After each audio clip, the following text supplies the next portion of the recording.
Harry W. Jones, Assistant General Counsel in charge of food enforcement for the Office of Price Administration, is summing up the government's case before the court. Before the war, we called men like these defendants citizens. Today they are much better described as traitors. We call them black market operators. There are hundreds of them throughout the country. Some are newcomers to the meat industry. Others are old and established businessmen who have gone into black marketing because they don't have the stamina to resist their own greed. We mean to put these black market operators behind bars whenever and wherever we find them. But we shall never be able to stamp out this vicious fraternity completely unless and until every American retailer and housewife appreciates that the roots of the black market are in citizen enforcement. This particular black marketing conspiracy was born about 6 months ago in a Middle Western city.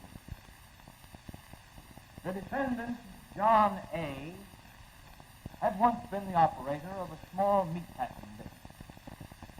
He saw the opportunity to get rich quick by trafficking in meat at the time of greatest national shortage.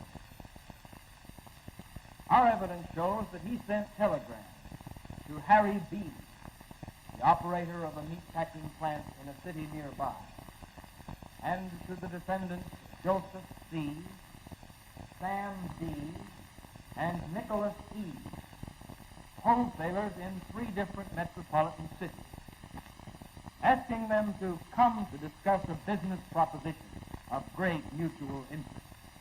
My proposition is that each of us put up $75,000 apiece to buy livestock and to take over a half a dozen of the small slaughterhouses around here, and we can get for peanuts. Our evidence shows that beginning about the 1st of January of this year, John A. sent his runners into farming areas and as far away as the states of Texas and Minnesota. Good morning. Good morning, sir. I represent the Black Sacking Company. What you been getting for your cattle lately? Well, I've been shipping over to the stockyards in St. Joseph. I've been getting the regular market price, about 16.5. Well, can you let us have about 20 seer? I had figured on holding on to them for a spell, maybe put a little more weight on them. I tell you what I'll do. I'll pay you cash 17 for that feedlot right now. Well, what's the catch? How can you pay me $1,700 with all your dressed beef seating? Well, the boss just wants us to build up the business a little. Okay, let's figure out the weights. But I still don't see how you can do it. The purchasing agents for John A. attended regularly all the livestock auctions and bid higher prices than their legitimate competitors could meet. Our evidence shows that the livestock shipped to the operators of these 12 packing plants was slaughtered in violation of production restrictions and shipped to the defendant wholesalers in violation of the restriction order. Every price and rationing regulation governing the sale of meat was violated in the course of this conspiracy. That's a pretty neat stamp. Looks like the real McCoy. Now let us shift to the distribution side of this enterprise. Joseph C., Sam D., and Nicholas E., the eastern wholesalers of the combine, sent their contact men around to retail butchers.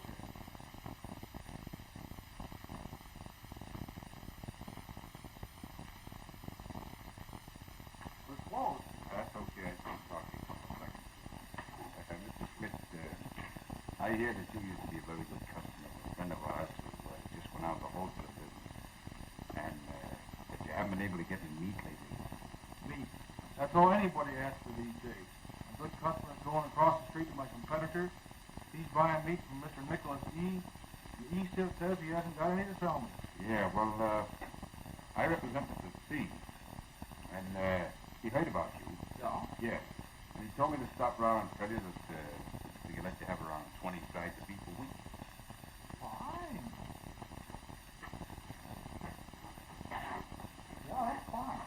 course, you know, meat's hard to get now, and we'll have to ask pay a little service charge. Say around $5 a side. Well, I don't like to do that. I don't want to get in trouble with the OPA. Nothing's going to show on the invoices or any place else. Now, all you have to do is to give us a check every week for the ceiling price. I'll stop around every Saturday afternoon around 5 o'clock and pick up the rest in cash. Various devices were used to cover up the side payments. In Baltimore, the orders were to wrap up the cash bribe with a soup bone to be picked up every Saturday. Good morning. Good morning. You got a nice soup bone for me? I have a nice soup bone for you today. Complaints started coming in to our district office in Washington about certain butcher shops. Hello, Mr. Hugh.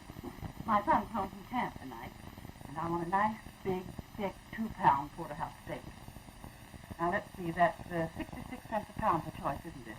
And 11 points a pound. I'm sorry, Mrs. Kelly. I haven't any steak. How about some nice sausage? No. No, I think I'll run across the street and see if I can get one there. Tom told me to be sure and have a real good thick steak for him tonight. How's the steak situation today, Mr. Q? You know, I'm all out of those darn points. But after all, I've been a good customer of yours, haven't I? You certainly have. I've got one about 2 pounds. Cost you $1 a pound. That's all right. And I'll just lend you the point. Fine.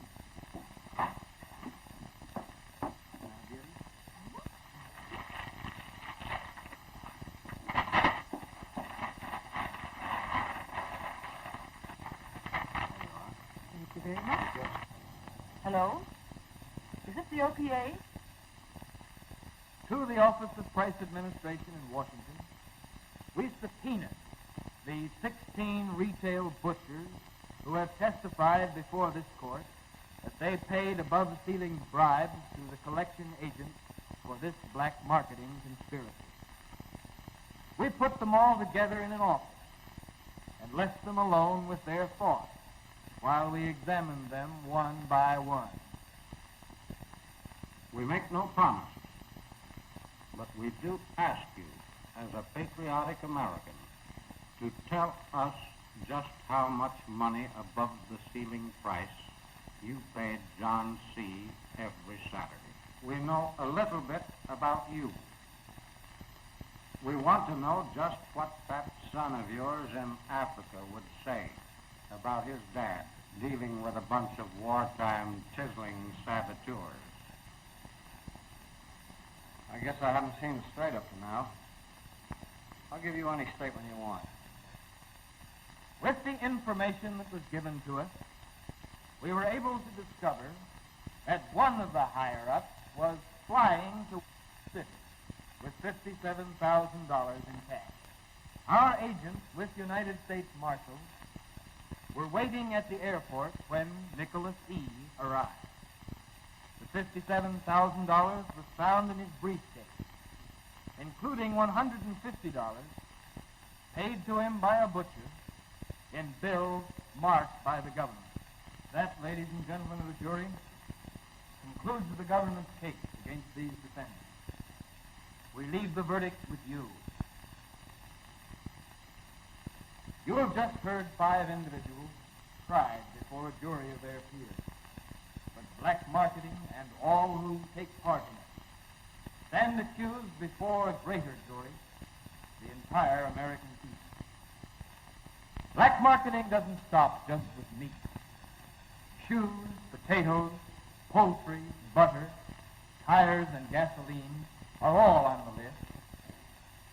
Every one of you has a personal duty not to finance wartime racketeering. Don't grab for more than your share of anything. If you're offered rationed foods without ration stamps, refuse to take it. Don't be a sucker for black market prices. Never pay more than the top legal price. And if you see the law being broken, report it to your ration board. Your government must have your help to win the battle against black market.